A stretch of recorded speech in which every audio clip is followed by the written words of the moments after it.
தற்போதைய ஒரு முக்கிய செய்தி, ரவுடி ஒருவரை துப்பாக்கியால் போலீசார் சுட்டு பிடித்திருக்கிறார்கள். கரூரில் தமிழரசன் என்ற ரவுடியை போலீசார் துப்பாக்கியால் சுட்டு பிடித்திருக்கிறார்கள்.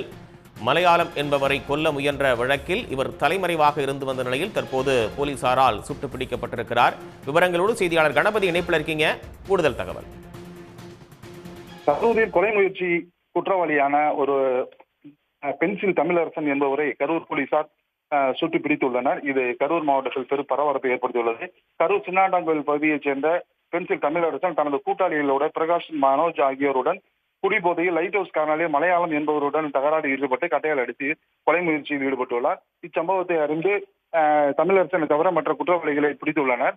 தமிழரசன் தலைமறைவாக இருந்த நிலையில் நேற்று இரவு கரூர் நகர ஆய்வாளர் மணிவண்ணன் தனிப்படை அமைத்து அவரை சுட்டு பிடித்துள்ளனர். இது கரூரில் பெரும் பரபரப்பை ஏற்படுத்தியுள்ளது.